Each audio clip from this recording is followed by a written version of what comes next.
The rain hammered against the diner windows like bullets, each drop exploding into fragments that caught the neon light from the "Open 24 Hours" sign. Inside, the fluorescent bulbs buzzed with the persistence of dying insects, casting harsh shadows across cracked vinyl booths and worn linoleum floors. It was 3 in the morning in Millbrook, Texas, and the only customer was a woman who had been sitting in the corner booth for 6 straight hours, nursing the same cup of coffee that had long since gone cold. Her name was Sarah Chun, though the acceptance letter crumpled in her trembling hands was addressed to someone she no longer recognized, someone who had believed she could be more than the sum of her failures. The letter from Stanford Medical School had arrived that afternoon, and with it, the final confirmation of what she had always known deep in her bones. She would never be enough. Before we jump back in, tell us where you're tuning in from, and if this story touches you, make sure you're subscribed, because tomorrow I've saved something extra special for you. Sarah stared at the rain-streaked window, her reflection fractured by the water running down the glass. 26 years old, and she felt ancient. The weight of every rejection, every disappointed look, every whispered conversation that stopped. When she entered a room, it all pressed down on her shoulders. Like a physical thing, the acceptance letter lay spread before her on the sticky table surface. Its pristine white paper, a mockery of everything she had sacrificed to earn it. 4 years of undergraduate study, countless sleepless nights, working 3 jobs to pay for MCAT prep courses she couldn't afford. Her parents had emptied their savings account money they'd been setting aside for their own retirement to help her through the final year of applications. And for what? So she could sit in this greasy spoon diner at 3 in the morning, paralyzed by the knowledge that she was about to destroy the dreams of everyone who had ever believed in her. The letter should have been cause for celebration. Sarah Chun, first generation, college graduate, first in her family to pursue medicine, accepted to one of the most prestigious medical programs in the country. Her parents would frame it, hang it next to her undergraduate diploma in their small apartment above the family restaurant. Her mother would call every relative, her voice bright with pride, switching between English and Mandarin as she shared the news. But Sarah knew what the letter didn't say. It didn't mention that she'd barely scraped by in organic chemistry, that she'd failed her first attempt at the MCAT and had to retake it twice more before achieving a score that was merely acceptable. It didn't acknowledge that she'd been placed on academic probation during her junior year, or that her research advisor had written her recommendation letter only after she'd practically begged him for weeks. Most damning of all, it didn't reveal what she'd discovered 3 hours ago when she'd finally worked up the courage to check her student loan status online. The numbers had stared back at her from the screen like an indictment. $127,000 in undergraduate debt, with medical school promising to add at least $200,000 more. Interest compounding daily, a weight that would follow her for decades. She pulled out her phone and scrolled through her contacts until she found Dr. Martinez's number. Her undergraduate advisor had been the closest thing to a mentor she'd ever had, the one professor who had seen something in her worth nurturing. But even Dr. Martinez's faith in her couldn't change the math. Even if she somehow made it through medical school, even if she didn't fail out like every instinct told her she would, she'd graduate with debt that would take 30 years to repay. 30 years of her life, mortgaged before she'd even begun. The diner's bell chimed as the door opened, letting in a gust of rain-soaked air. Sarah didn't look up. She'd been hoping the night manager would finally kick her out, give her an excuse to leave without making any decisions. Instead, heavy footsteps approached her booth, and she caught the scent of leather and horses, incongruous in this fluorescent-lit sanctuary of processed food and broken dreams. "Ma'am, you all right?" The voice was deep, careful, with the slight drawl that marked someone who'd spent his life in rural Texas.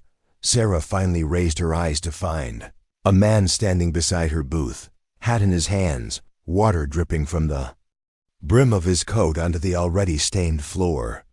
He was tall, probably in his early 30s, with the kind of weathered face that came from working outdoors and the gentle eyes of someone accustomed to handling skittish animals. "I'm fine," she said automatically, the lie as familiar as breathing. "Thank you." He didn't move away. Instead, he gestured toward the empty seat across from her. "Mind if I sit? Seems like you could use the company, and I've got nowhere to be till morning." Sarah wanted to say no, wanted to maintain the cocoon of misery she'd wrapped around herself. But something in his tone, not pity, not intrusion, just simple human kindness, made her nod toward the cracked vinyl seat. He slid into the booth with the careful movement of someone used to not taking up more space than necessary. Up close, she could see the calluses on his hands, the way his work shirt had been mended at the elbow with precise, even stitches. Everything about him spoke of competence, of someone who knew his place in the world and was comfortable with it. "I'm Jake Morrison," he said, extending one of those calloused hands across the table. "Sarah Chun." She shook his hand briefly, surprised by the warmth of his skin despite the cold rain. Jake caught the waitress's attention with a subtle gesture and ordered coffee, black, before turning his attention back to Sarah. "You've been sitting here a while. Agnes mentioned she was getting worried, said you looked like someone at the end of their rope." "Agnes?" "The night manager.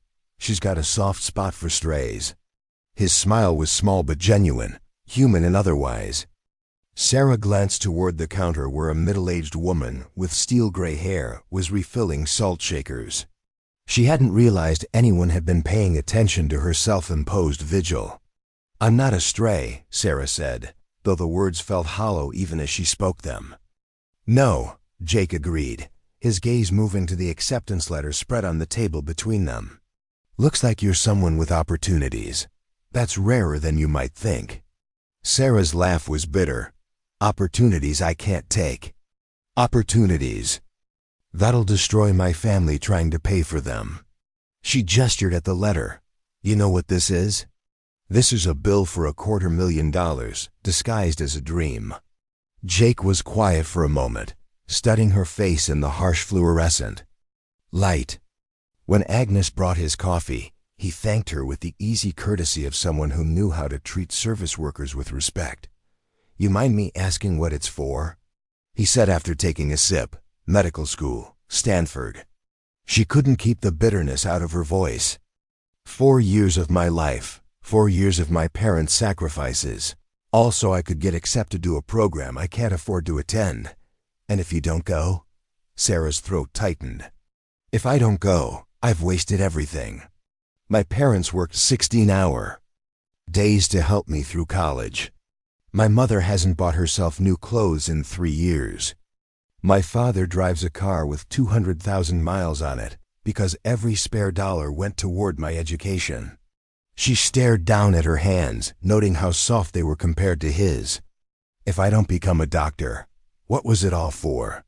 Maybe it was for who you became along the way. The simplicity of the statement hit her like a physical blow. Sarah looked up sharply, expecting to see platitudes or false comfort in his expression. Instead, she found something more unsettling, genuine interest, as if her answer actually mattered. "To him, who I became," she gestured around the empty diner. "Look where I am. Look what I'm doing. I'm 26 years old, and I'm sitting in a diner at 3 in the morning because I'm too much of a coward to go home and tell my parents the truth. What truth is that?" The question hung in the air between them. Sarah realized she'd been avoiding it even in her own mind, but now it rose to the surface like something that had been drowning and finally broke free. That I'm not smart enough, that I'm not strong enough, that everything they believe about me is wrong. Her voice cracked on the last word. "I barely made it through undergraduate. My GPA was 3.2. I failed organic chemistry the first time. I had panic attacks during my MCAT prep. And now they want me to go to Stanford, to compete with people who've been groomed for this their entire lives. People who went to prep schools and had private tutors and never had to work in their parents' restaurant every weekend just to help pay rent. Jake listened without interrupting, his coffee growing cold as she spoke. When she finally fell silent, he was quiet for so long that she began to think he was formulating some polite way to excuse himself from this stranger's breakdown. Instead, he said, "Sounds like you've been working twice as hard as those other people just to get to the same place." "It doesn't matter how hard I worked if I can't finish what I started." "Who says you can't?" Sarah gestured at the letter. "The math says I can't. $250,000 in debt says I can't. The fact that I'm already failing before I even start says I can't." Jake leaned back in the booth, his eyes never leaving her face. "You know what I do for a living, Sarah?" She shook her head. "I break horses." "Well, that's not quite right. These days we call it gentling or training. But the principle's the same. I take animals that are scared, that have been hurt, that don't trust humans, and I help them learn that they're stronger than they think they are." Sarah frowned, not understanding where he was going with this. "The thing about a green horse," Jake continued, "is that it'll fight you every step of the way, not because it's mean or stubborn, but because it's terrified. It's convinced that if it tries to do what you're asking, it'll fail, and failure means getting hurt. So it kicks and bites and throws itself against the fence until it's bloody and exhausted. I'm not a horse. No, you're not. But you're doing the same thing that horse does. You're so afraid of failing that you're ready to destroy yourself rather than try." He leaned forward, his voice gentle but firm. "The debt is real. The fear is real. But you know what else is real? That letter. You earned that. Not your parents, not your family sacrifices you. Sarah Chun earned that acceptance."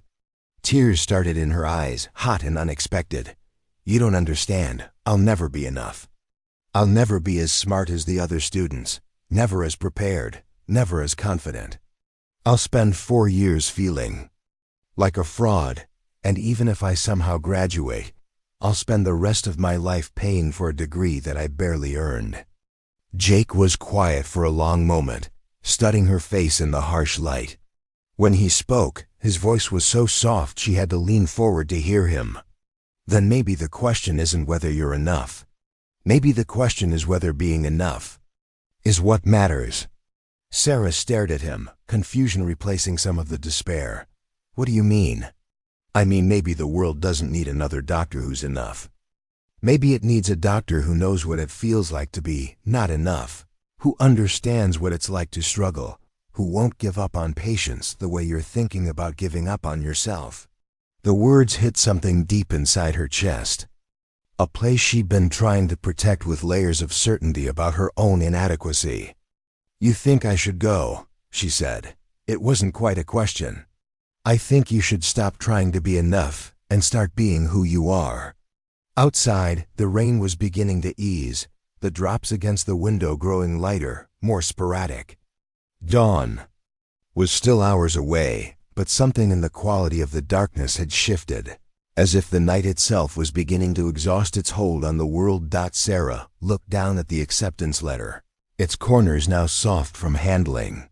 For the first time in hours, she tried to imagine walking away from it, really walking away, telling her parents it had all been a mistake, finding some other path forward. The relief she'd expected to feel didn't come. Instead, there was only a hollow ache, as if she were preparing to amputate some essential part of herself. "I'm scared," she admitted, the words barely above a whisper. "Good," Jake said. "Scared means it matters to you. And things that matter are worth being scared for." Preparing and narrating this story took us a lot of time, so if you are enjoying it, subscribe to our channel. It means a lot to us. Now back to the story. The first rays of dawn were painting the horizon pink when Jake Morrison made an offer that would change everything. Sarah had been staring out the diner window, watching the world wake up beyond the glass. Early commuters were beginning to appear. On the highway, their headlights cutting through the lingering darkness. Soon, her parents would be opening the Golden Dragon restaurant for the breakfast crowd, probably wondering why their daughter hadn't come home the night before. "I have a proposition for you," Jake said, breaking the comfortable silence that had settled between them over the past hour. They'd talked about everything and nothing: his work with horses, her childhood helping in her parents' restaurant, the weight of expectations that seemed to follow first-generation students like shadows. Sarah turned from the window, studying his face. In the growing light, she could see the fine lines around his eyes, the way his dark hair was touched with silver at the temples. There was something solid about him, like bedrock beneath shifting soil. What kind of proposition? Jake pulled out his phone and showed her a photograph. It was a sprawling ranch house surrounded by rolling hills dotted with oak trees. Horses grazed in distant pastures, and mountains rose blue and hazy on the horizon. "This is the Broken Arrow Ranch, about 40 miles outside Austin. My family's owned it for 3 generations. He swiped to another photo, this one showing a woman with Jake's same gentle eyes, standing beside a hospital bed where an elderly man lay connected to various machines. "That's my dad, Thomas Morrison, and my sister, Katie." Sarah studied the photos, not understanding where this was leading. He looked sick. Al's Lou Gehrig's disease, diagnosed 8 months ago. Jake's voice remained steady, but she caught the slight tightening around his eyes.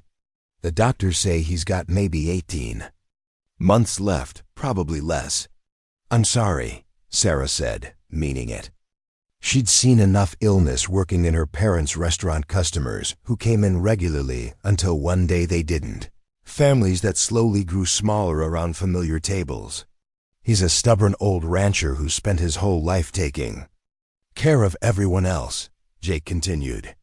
"Now he needs round-the-clock medical care, but he refuses to leave the ranch. Says he's not going to die in some sterile hospital room surrounded by strangers." Jake swiped to another photo.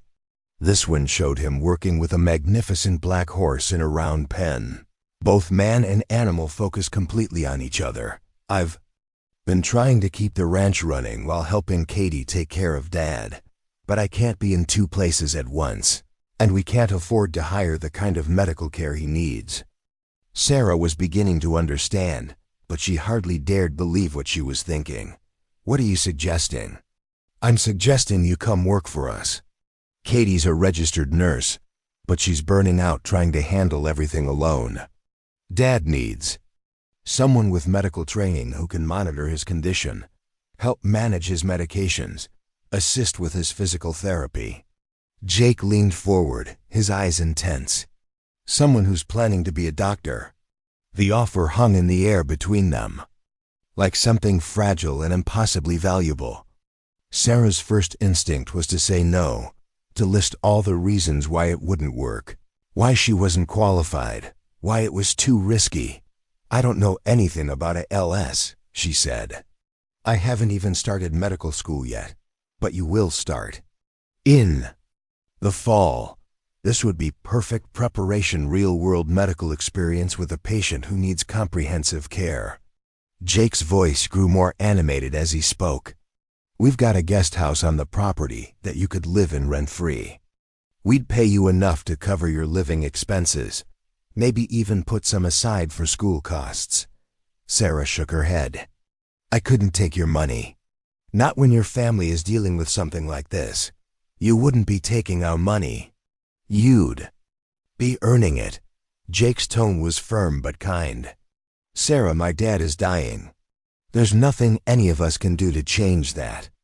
But we can make sure his last months are spent surrounded by people who care about him in the place he loves most. That's worth any amount of money to us." The idea was so unexpected, so far from anything Sarah had imagined when she'd walked into this diner, that she could barely process it. "Why me? You don't even know me." "I know enough." Jake gestured toward the acceptance letter still spread on the table. "I know you're smart enough to get into Stanford.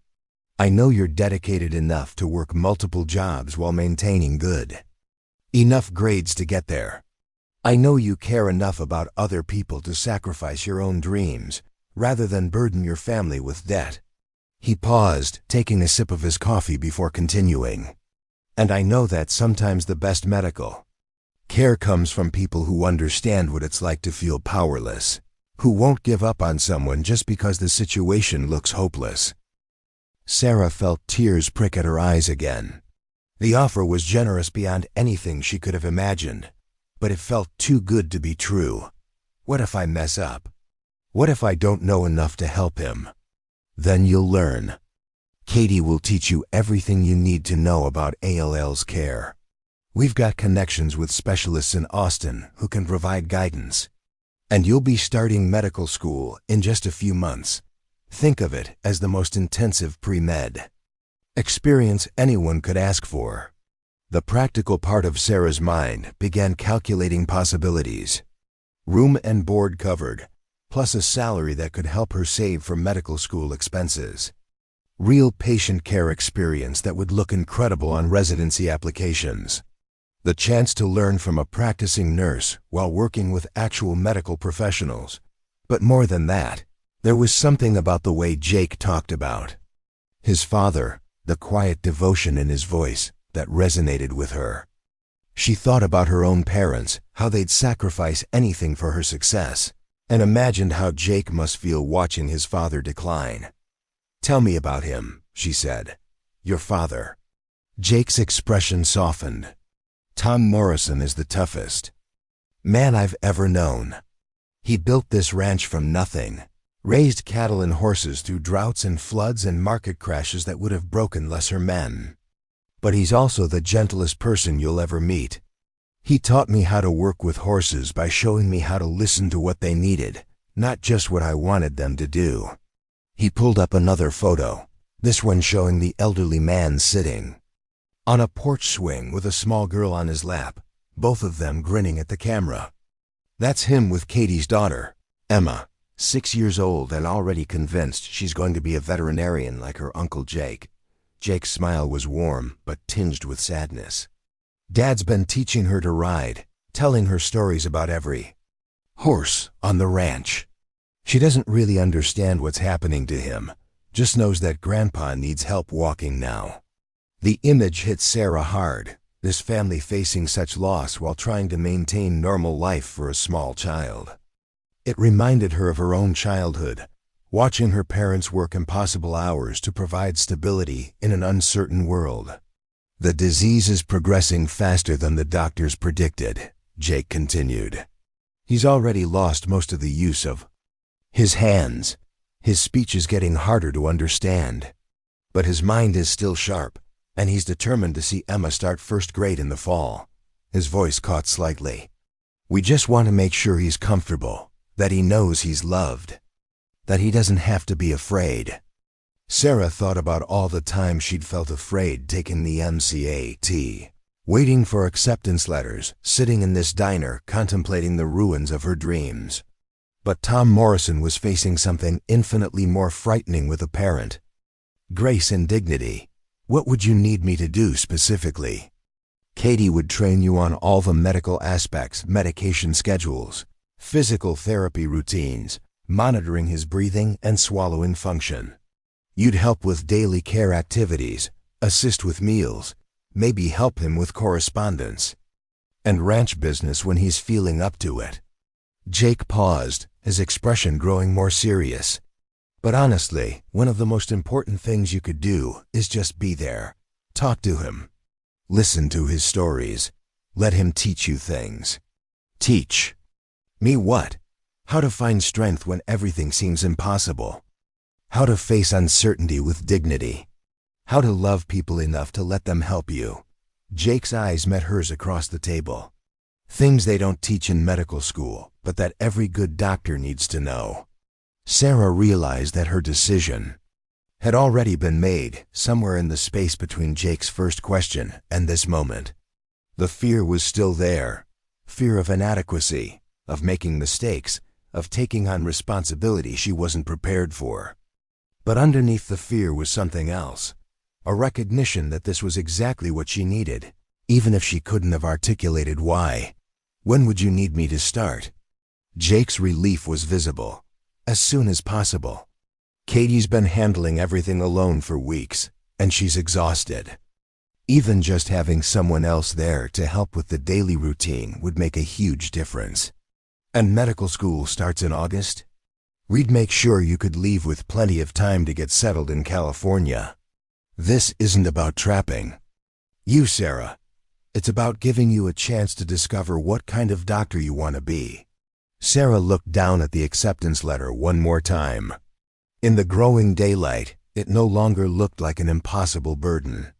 Instead, it looked like what it had always been, an opportunity. Not just to become a doctor, but to become the kind of doctor who understood that healing was about more than medical knowledge. I need to talk to my parents, she said finally. They're going to think I've lost my mind. Jake smiled, the expression transforming his weathered face. Maybe you have. Sometimes that's the only way to find it again. Sarah folded the acceptance letter carefully and tucked it into her purse. For the first time in hours, she felt like she could breathe fully. When can I meet your family? How about today? I was planning to drive back to the ranch this morning anyway. You could come with me, meet Dad and Katie, see the place for yourself. Jake stood up, leaving money on the table for both their meals. No pressure to decide anything right away. Just come see what we're offering. Sarah gathered her things, her movements feeling more purposeful than they had in months. As they walked toward the door, Agnes called out from behind the counter, "You take care of yourself, honey. And remember, sometimes the best things in life come disguised as detours." Outside, the morning air was clean and cool, washed fresh by the overnight rain.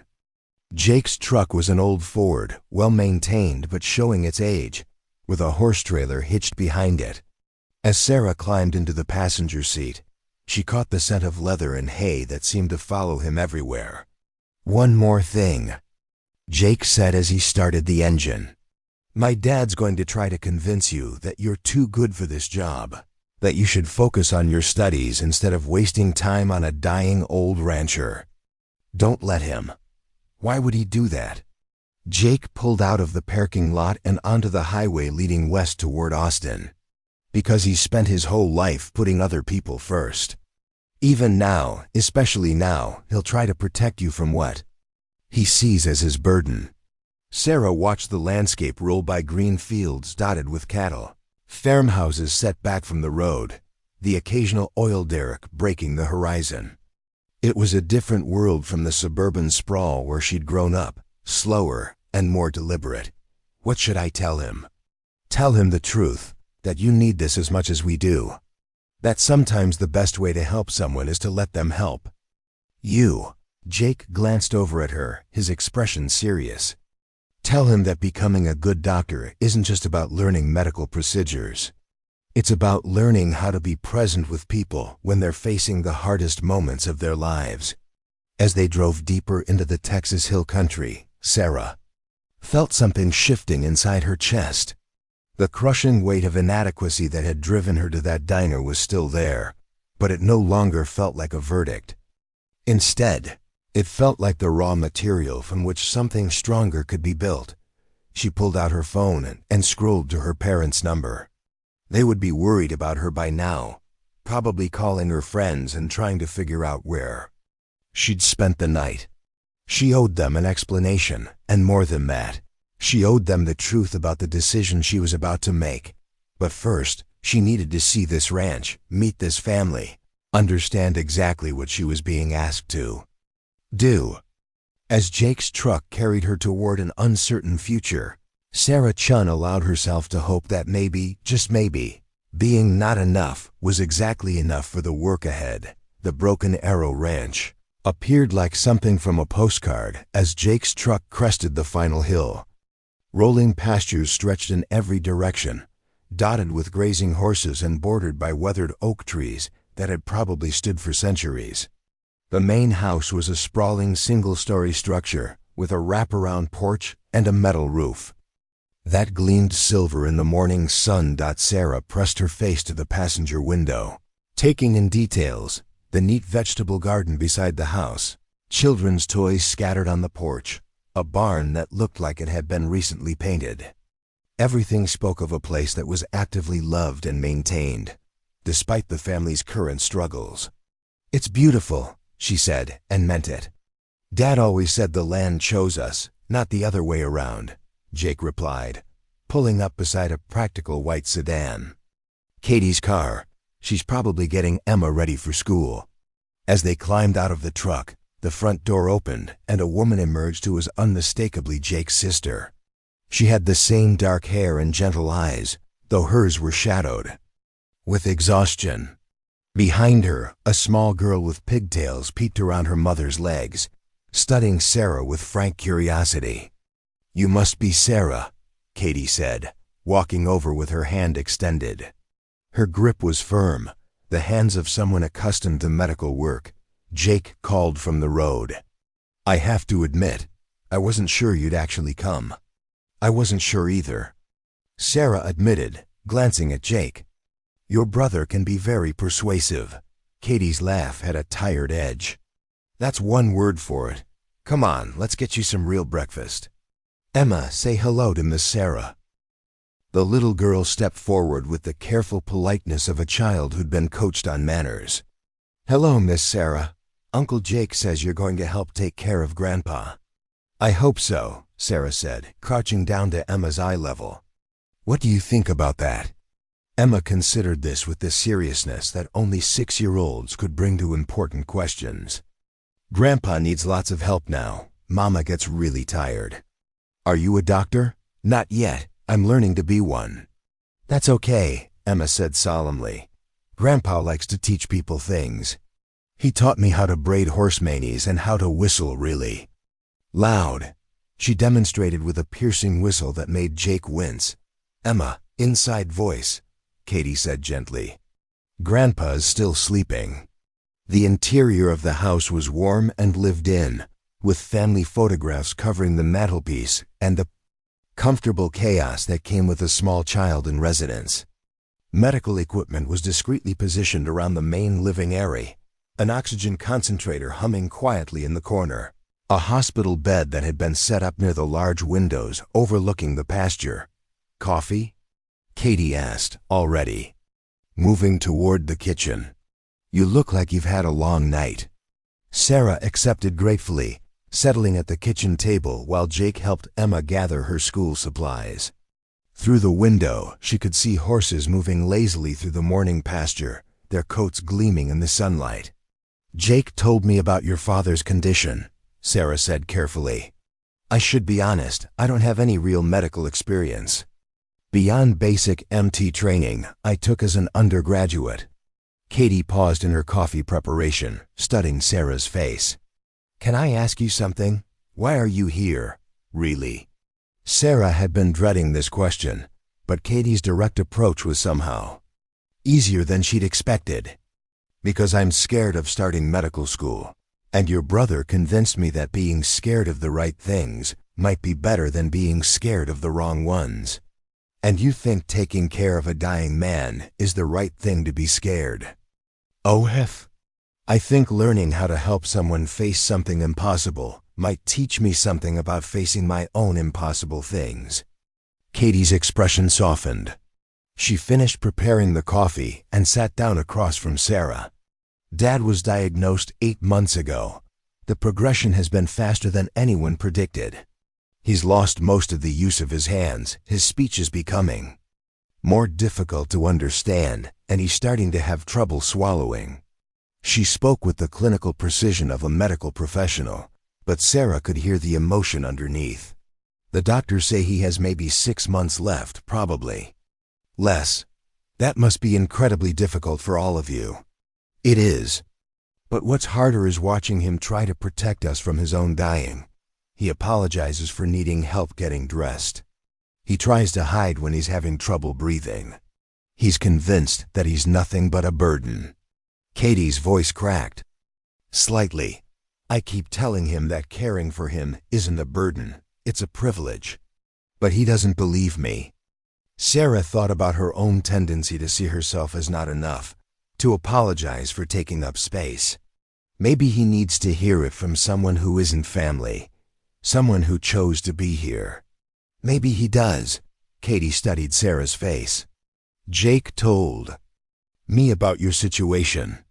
Medical school debt, family pressure, feeling like you're not qualified. Are you sure this isn't just you running away from your problems? The question was fair, and Sarah appreciated Katie's directness. Maybe it is. Partly.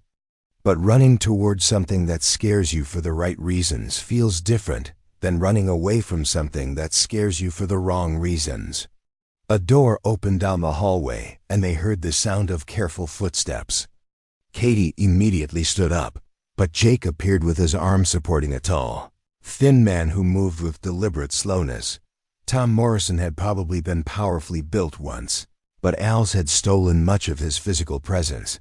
What remained was sharp intelligence and eyes that were exactly like his children's, and a dignity that illness couldn't touch. His movements were careful but determined, each step considered. "Dad, you should have called for help," Katie said, moving to his other side. "Still capable of walking to my own." "Kitchen," Tom said, each word requiring effort, but spoken with quiet determination. His gaze fell on Sarah, and she felt. Immediately assessed by someone accustomed to evaluating people quickly and accurately, Jake helped his father settle into a chair across from Sarah, then made introductions. "Dad, this is Sarah Chun, the young woman I told you about." Tom's handshake was weak but deliberate. "Miss Chun, Jake says you're going to medical school." "Yes, sir." "Stanford, starting in August." "Impressive." Tom's smile was warm despite the effort required to form words. "What specialty?" Sarah realized she'd never been asked this question by someone who was actually facing serious illness. Most people assumed medicine was medicine, but Tom clearly understood the distinctions. "I'm not sure yet. I've been thinking about internal medicine, maybe oncology. I want to work with people who are facing difficult diagnoses." Tom nodded slowly. "Good choice. Doctors who understand suffering, make better healers." Emma bounced into the kitchen, backpack in place and ready for school. "Grandpa, did you meet Miss Sarah? She's going to help take care of you." "I met her, sweetheart. What do you think of her?" Emma studied Sarah with the intensity of a serious art critic. "I think she has kind eyes, like Mama's. And she's not scared of you." "Not scared of me?" Tom's eyebrows rose.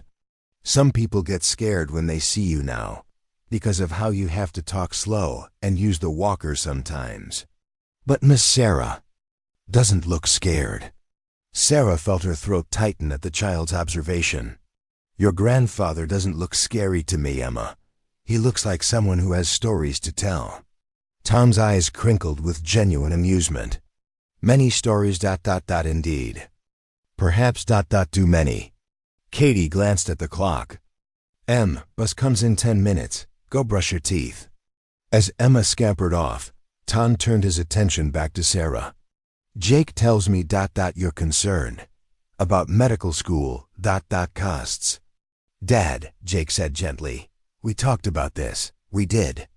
And I said I wanted to hear her concerns not myself." Tom's gaze remained steady on Sarah. Financial pressure can destroy a medical career before it starts. Sarah found herself speaking more honestly than she'd intended. "It's not just the money, Mr. Morrison. It's feeling like I don't belong in a place like Stanford. Like I somehow fooled the admissions committee into thinking I was smarter than I am." Tom nodded slowly. "Imposter syndrome. Common among first generation professionals." His speech was labored, but his mind was clearly sharp. "What makes you think you fooled them?" The question caught Sarah off guard. She'd expected sympathy or encouragement, not a direct challenge. "My GPA wasn't exceptional. I had to retake the MCAT. I failed organic chemistry the first time. And yet, they accepted you. Why do you think that is? Sarah struggled for an answer. Maybe they needed to fill a diversity quota.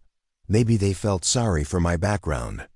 Tom's expression grew stern despite his physical limitations. Stanford Medical School. Receives over 7,000 applications annually. They accept fewer than 400. He paused, gathering strength. They don't waste those slots on pity cases. The words hit harder than any encouragement could have.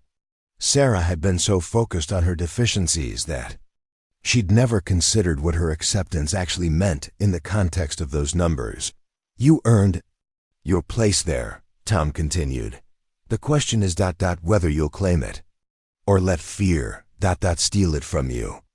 Katie returned with Emma, who hugged her grandfather carefully before heading out to catch the school bus. In the moment of distraction, Sarah found herself studying Tom Morrison more closely. Despite his physical limitations, there was something undiminished about him, a core strength that illness couldn't touch. If I were to help with your care, Sarah said carefully, what would that actually involve? Katie answered first. Dad needs assistance with medications, physical therapy exercises, meal preparation, and assistance with eating.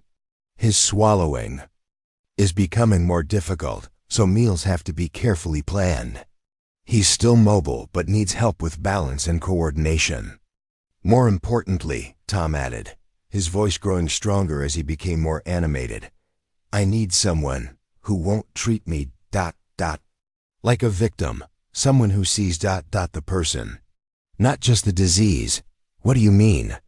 Tom struggled to adjust his position in the chair, and Sarah instinctively moved to help him, then stopped herself, waiting for permission.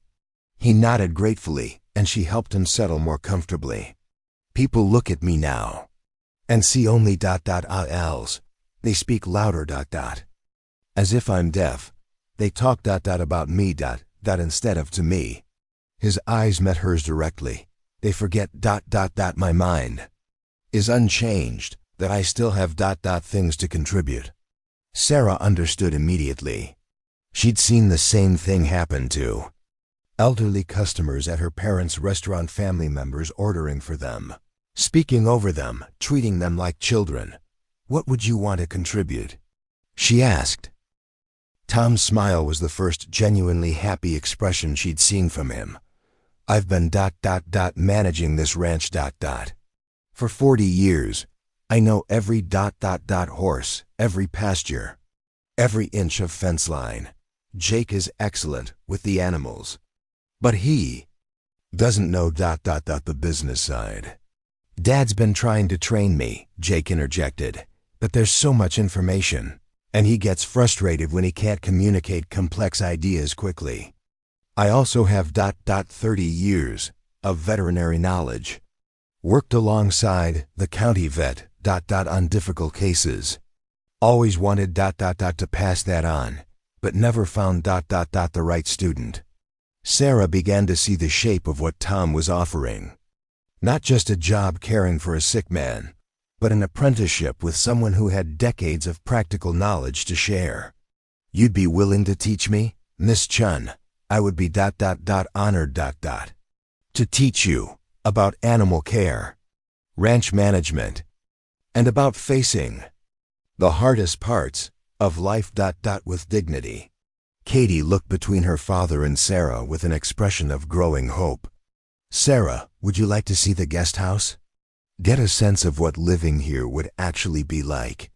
As they walked across the ranch yard toward a neat cottage nestled among live oak trees, Sarah felt something she hadn't experienced in months. Excitement. Not the nervous energy of fear disguised as anticipation, but genuine curiosity about what she might learn in this place. The guest house was small but perfectly appointed, with a kitchenette, comfortable living area, and a bedroom with windows overlooking the horse pastures. It was exactly the kind of peaceful environment that could support serious study. The internet connection is excellent, Katie said. clearly having done this calculation herself. You'd have complete privacy for studying, but you'd be close enough to help when needed. Sarah stood at the window, watching horses graze in the distance. In just a few hours, her entire perspective had shifted. The crushing weight of inadequacy was still there, but it no longer felt like a disqualification. Instead, it felt like preparation for something important. "When would you need an answer?" she asked. "Take your time," Katie said. "But honestly, the sooner the better. Dad's having more difficult days lately, and I'm worried about handling everything alone much longer." As they walked back to the main house, Sarah's phone buzzed with a text from her mother. "Where are you? We're worried." The message brought her back to the reality she'd left behind in that diner. Her parents were probably imagining the worst, their daughter having some kind of breakdown, throwing away the future they'd all worked so hard to secure. But maybe, Sarah thought, looking back at the guest house that could become her home, sometimes the best way to honor a dream was to take an unexpected path toward it. "I'd like to call my parents," she said. "Tell them about this opportunity. Would that be all right?" "Of course," Katie said. "Take all the time you need. This decision affects all of us, and it needs to feel right to everyone involved." As Sarah pulled out her phone to make one of the most important calls of her life, she realized that for the first time in months, she wasn't calling to report failure or disappointment. She was calling to tell her parents about a chance to become exactly the kind of doctor she'd always dreamed of being, one who understood that healing was about more than medical procedures. 3 days later, Sarah's Honda Civic looked comically small beside Jake's truck as she pulled up to the Broken Arrow Ranch with everything she owned packed into the back seat and trunk. The conversation with her parents had been easier than expected. After their initial shock wore off, they'd recognized the opportunity for what it was. Her mother had even insisted on packing homemade dumplings for Sarah to share with her new employers, though Sarah suspected she just wanted an excuse to send food. Katie emerged from the house as Sarah began unloading, followed by Emma, who was bouncing with excitement. "Miss Sarah's here! Miss Sarah's here!" the little girl announced, as if the entire ranch needed to know. "Let me help you with those boxes," Katie said, hefting a container of medical textbooks that Sarah had been dreading carrying herself. "Good grief, what do you have in here? Bowling balls? Organic chemistry, biochemistry, and about 15 practice MCAT exams I couldn't bring myself to throw away," Sarah admitted. "I figured I should keep studying even though I'm taking a gap year." "Gap year?" Katie raised an eyebrow. "Sarah, you're not taking a gap year. You're getting the best pre-medical experience anyone could ask for.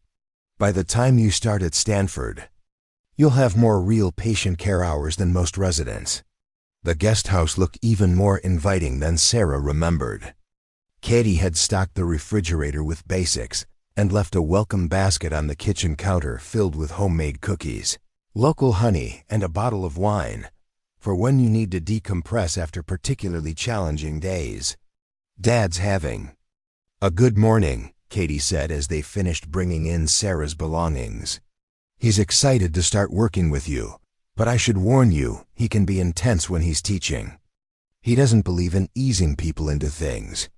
As if summoned by the conversation, Jake appeared in the doorway. "Dad wants to know if you're ready for your first lesson, or if you need time to settle in." Sarah looked around the cottage at her boxes still stacked in the living room and her clothes in piles on the bed.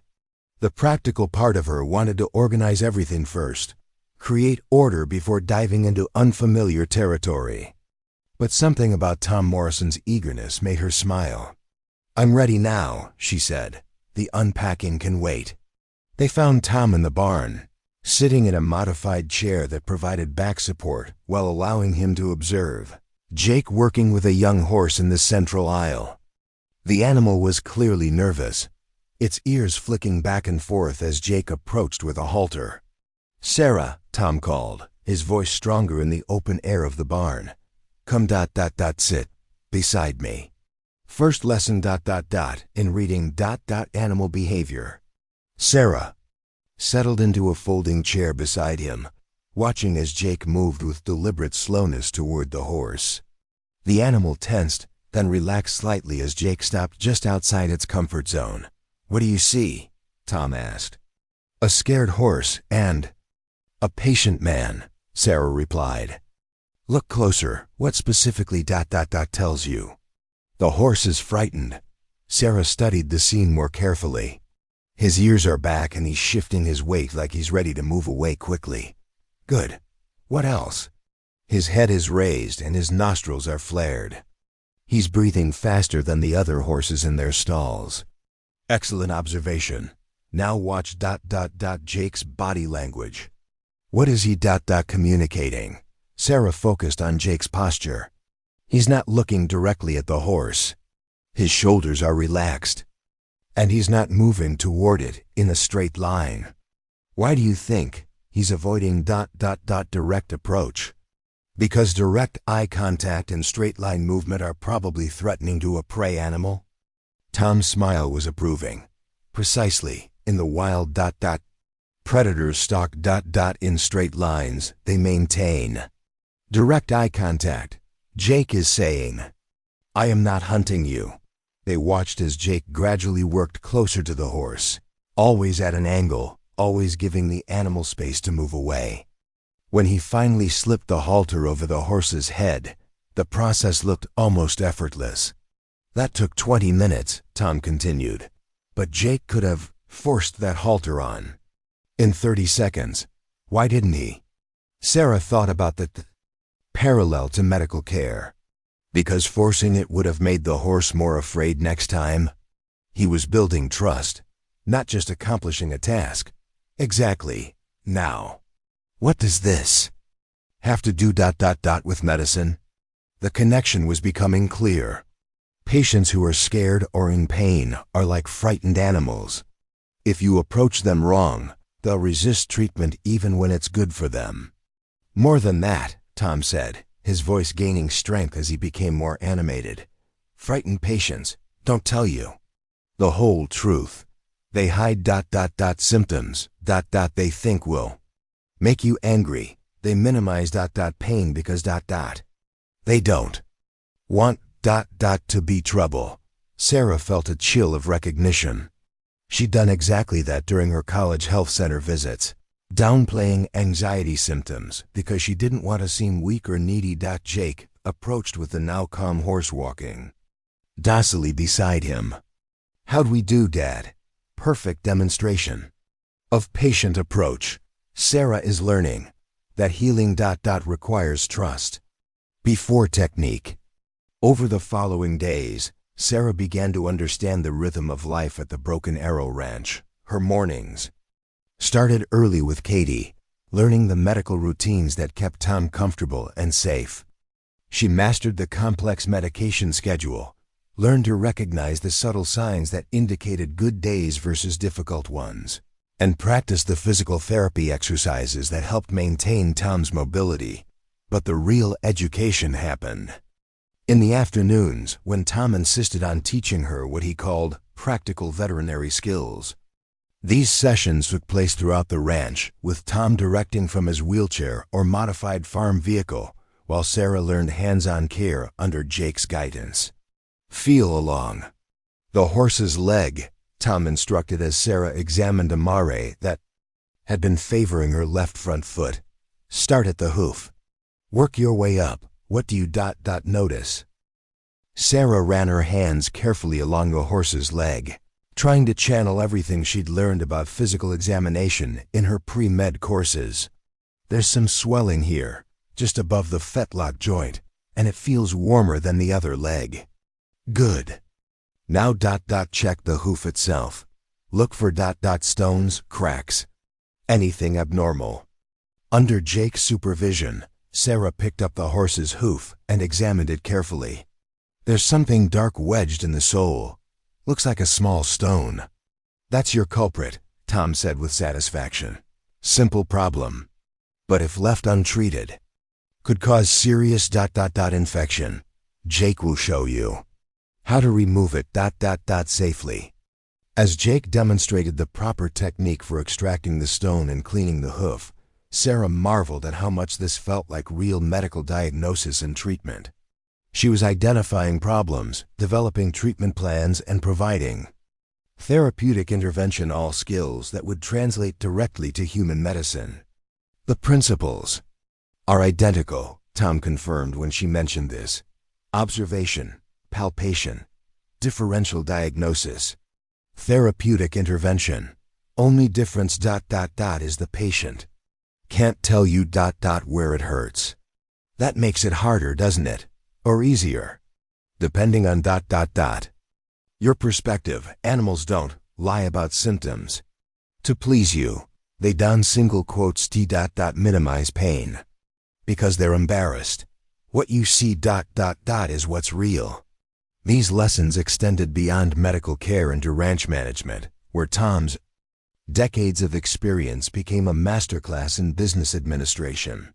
He taught her to read financial reports, understand livestock markets, and make decisions based on both immediate needs and long-term sustainability. Medicine is a business too, he explained one afternoon as they reviewed veterinary bills and feed costs. Doctors who don't understand economics make poor decisions about patient care. They order unnecessary tests because they don't know the cost, or they avoid needed procedures because they can single quotes justify expense. Sarah had never considered this aspect of medical practice. Her focus had always been on the science and the compassion, but Tom was showing her that responsible medicine required understanding the financial impact of every decision. The evenings brought a different kind of education. After dinner, when Tom's energy was lower but his mind remained sharp, he would tell stories about his years working with the county veterinarian, cases that had challenged conventional thinking and required creative solutions.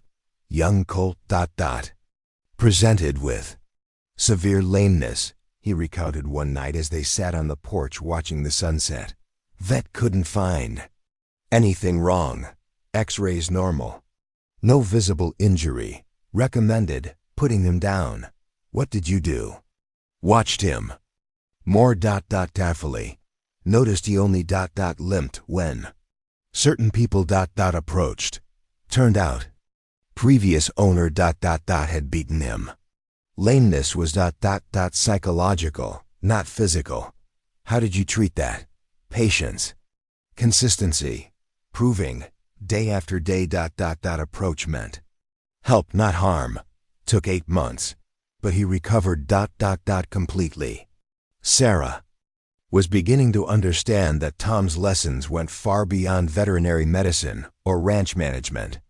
He was teaching her about the art of healing itself, the patience required, the importance of looking beyond obvious symptoms, the need to address fear and trauma alongside physical ailments. One evening, as she was helping Tom with his nighttime medications, he asked her a question that caught her completely off guard. What kind of doctor do you want to be? Sarah paused in organizing his pill dispenser. I'm not sure I understand what you mean. I mean, what drives you? Is it the science? The prestige? The money? The power? To heal? The question forced her to examine motivations she'd never articulated, even to herself. I think I want to be the kind of doctor I needed when I was growing up. Someone who doesn't make you feel ashamed for not understanding medical terms, or for not being able to afford the best care. Tom nodded slowly. Good answer, but insufficient. What do you mean? Wanting to help underserved populations is admirable, but it's still about them needing you. What about when you need them? Sarah frowned, not following his logic. Best doctors I've known understood that healing is mutual. Patient teaches doctor as much as doctor teaches patient. You learn humility from chronic pain. Courage from ... terminal diagnosis, hope from impossible recovery. The insight hit her like a physical blow. She'd been thinking about medicine as something she would do for others. But Tom was suggesting it was something she would do with others, a collaborative process where both participants were changed. "Is that what this is?" she asked. "Are you teaching me as much as I'm helping you?" Tom's smile was warm and knowing. "Miss Chun ... you've been helping me ... since the day ... you arrived. Not just with medical care ... but by seeing me as someone ... still worth ... teaching. Someone who still has value ... to contribute." That night, alone in the guest house, Sarah sat at her small kitchen table with her medical school acceptance letter spread before her. But now, instead of seeing an impossible burden, she saw an opportunity to become the kind of doctor Tom Morrison was describing, someone who understood that healing was a partnership, not a hierarchy. She pulled out her laptop and began writing an email to the Stanford admissions office, accepting her place in the incoming class. But more than that, she wrote a brief explanation of how she was spending her gap year, the skills she was developing, and the perspective she was gaining on what it truly meant to practice medicine. As she hit send, Sarah realized that for the first time since receiving the acceptance letter, she wasn't afraid of starting medical school. She was excited. Tom Morrison was right. She was going to be exactly the kind of doctor the world needed. Not because she was perfect, but because she was learning that perfection wasn't the point. The point was showing up, paying attention, and understanding that sometimes the best healing happened when you admitted you had as much to learn as you had to teach. The trouble started on a Thursday morning in late April, when Dr. Patricia Hendricks from the Austin Medical Center arrived for Tom's monthly evaluation. Sarah had been working at the ranch for 6 weeks, and the routine had become comfortable. She knew Tom's medication schedule by heart, could read his good days from his difficult ones, and had even started assisting with minor veterinary procedures. Under his expert guidance, Dr. Hendricks was a neurologist in her 50s with steel-gray hair, and the kind of clinical demeanor that suggested she'd seen too much suffering to waste time on pleasantries.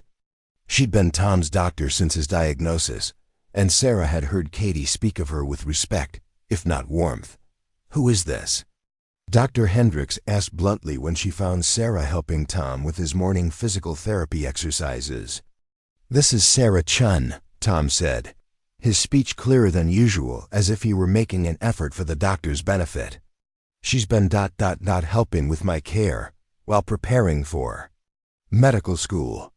Dr. Hendricks' expression grew stern as she looked Sarah up and down, taking in her jeans and work boots, the calluses she'd developed from ranch work, the easy familiarity with which she adjusted Tom's position on the exercise mat.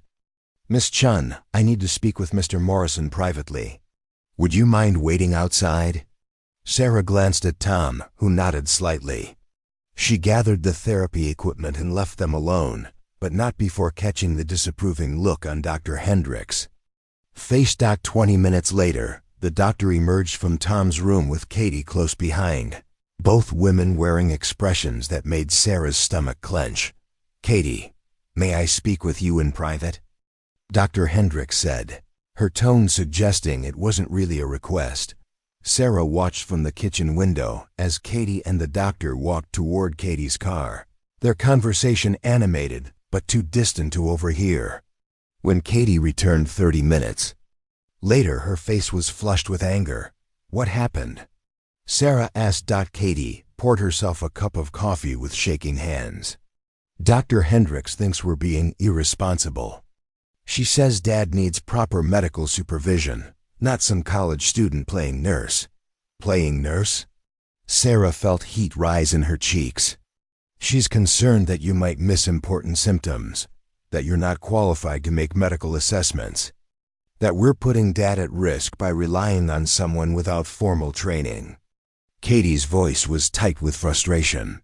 "She wants us to hire a certified home health aide or consider moving Dad to a hospice facility." The words hit Sarah like a physical blow. For 6 weeks, she'd been growing in confidence, feeling like she was making a real difference in Tom's care. Dr. Hendrick's assessment made her feel like a fraud all over again. "Maybe she's right," Sarah said quietly. "Maybe I am just playing at being medical." "Don't." Katie's voice was sharp. "Don't let her make you doubt what you've accomplished here. Dad has had the best 6 weeks since his diagnosis. His mood is better, his pain is more manageable, and he's maintained more independence than Dr. Hendrick said was possible." But the damage was done. Dr. Hendrick's words had reawakened all of Sarah's old insecurities. The voice that told her she was presumptuous to think she belonged in medical spaces, that she was fooling herself about her capabilities. The situation worsened 2 days later when Jake returned from town with news that Dr. Hendricks had been talking to other medical professionals in the area. "She called Dr. Martinez at the veterinary clinic," Jake said, settling heavily into a kitchen chair. "Wanted to know what kind of medical procedures you'd been performing on ranch animals." Sarah's blood ran cold. What did Dr. Martinez tell her? The truth. That you'd been learning basic animal care under Dad's supervision, assisting with routine examinations and treatments. But she made it sound like you were practicing veterinary medicine without a license. "Am I?" Sarah asked, panic creeping into her voice. "Have I been doing something illegal?" "Of course not," Katie said firmly. "Everything you've done has been under proper supervision, either mine for Dad's care or Jake's for the animals. You're not diagnosing or prescribing anything independently." But Sarah could see the worry in both siblings' faces. Dr. Hendricks had planted seeds of doubt that were growing quickly. The crisis came to a head the following week when Sarah's parents drove down from Houston for their first visit to the ranch. Sarah had been looking forward to showing them how much she'd learned, how confident she'd become in her medical skills. Instead, she found herself defensive and uncertain as her mother peppered her with questions about her living situation. "You're sure this is appropriate, Sarah?" her mother asked as they toured the guest house. "Living alone on a ranch with a family you barely know?" "Mom, they're wonderful people. Tom is teaching me more about medicine than I could learn any textbook, but he's not a doctor, is he? He's a rancher." Her father's voice carried the worried tone she remembered from her childhood, when he'd questioned whether she was making responsible choices. "Maybe you should be working in a real hospital if you want medical experience." The doubt in her parents' voices echoed Dr. Hendrick's concerns and amplified Sarah's own insecurities. When they left that evening, Sarah felt more isolated than she had since her first night in the diner. The final blow came when Emma innocently repeated something she'd overheard at school.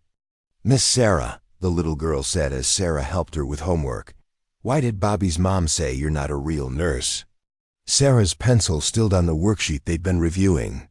"What did she say exactly?" "She told Mrs. Patterson that the Morrison family hired some college girl to take care of Grandpa because they couldn't afford real medical help." Emma's eyes were wide with confusion. "But you are real, aren't you, Miss Sarah?" The words cut deeper than any professional criticism could have. Sarah realized that the entire community was talking about the Morrison family's situation, questioning their judgment, probably gossiping about the desperate measures they'd taken to care for Tom. That night, Sarah sat in her cottage with her laptop open to job search websites, looking for positions at hospitals or clinics where she could gain proper medical experience. Maybe everyone was right. Maybe she was overstepping, playing at being something she wasn't qualified to be. A soft knock at her door interrupted her spiraling thoughts. She opened it to find Tom in his wheelchair, which surprised her. He rarely ventured out after dark. "And never alone. Mr. Morrison, what are you doing here?" "You should have called if you needed something. I needed ... to talk to you. May I come in?" Sarah helped him navigate into her small living room, noting how much effort the journey had cost him. His breathing was labored and his hands trembled more than usual. "Tom, this is too much for you. Let me call Jake to..." "No." His voice was firm despite its weakness. This conversation is between you and me. Sarah settled into the chair. Across from him, waiting, Katie told me about Dr. Hendricks, about the questions people are asking. Tom paused to gather his strength. Are you planning to leave? Sarah's throat tightened. I'm thinking about it. Maybe everyone's right. Maybe I'm not qualified to be here. Miss Chun may I tell you about the first time I saved a life? Sarah nodded, not trusting her voice. I was 16 years old, helping my father during calving season. Heifer in distress, breech birth. Veterinarian was 2 hours away. Storm had washed out the bridge. Tom's eyes grew distant as he recalled the memory. My father said we had to try or lose them both. I had watched the vet many times, but never done the procedure myself. What did you do? I was terrified, convinced I would kill them both through inexperience, but my father looked me in the eye and said something I'll never forget. Tom leaned forward slightly, his gaze intense. He said, "Son, scared and qualified, beats confident and unprepared every time, you know. What needs doing? Trust yourself to do it." Sarah felt tears starting in her eyes. I delivered that calf. Both mother and baby survived, and I learned something that day about the difference between being credentialed and being capable. Dr. Hendricks has credentials, Sarah said quietly. Dr. Hendricks is an excellent neurologist, but she sees my disease not me. She treats symptoms not the person experiencing them. Tom's voice grew stronger. You see the whole picture. You understand that healing involves more than medical procedures. But what if I make a mistake? What if something happens to you because I missed something important?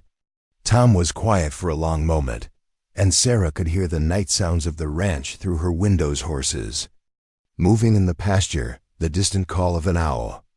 Sarah do you know what would happen to me in a hospice facility? She shook her head. I would be medically managed, symptoms controlled, medications adjusted, vital signs monitored. I would receive excellent clinical care from highly trained professionals. Tom paused, his breathing labored from the long speech. And I would die among strangers separated from everything that gives my life meaning. No horses, no ranch no Emma's laughter, no stories about animals I've helped no chance to pass on what I've learned. The stark honesty of his words hit Sarah hard. You haven't just been caring for my body these past weeks. You've been caring for my soul, letting me remain useful keeping me connected to my purpose. But what if Dr. Hendricks is right? What if something happens? Something is happening Sarah. I'm dying. That's not your fault not your responsibility. Not something any amount of medical training can prevent. Tom reached out with effort and took her hand, his grip weak but warm. The question I send single quotes whether you're qualified enough to keep me from dying. The question is whether you're brave enough to help me live fully while I'm still here.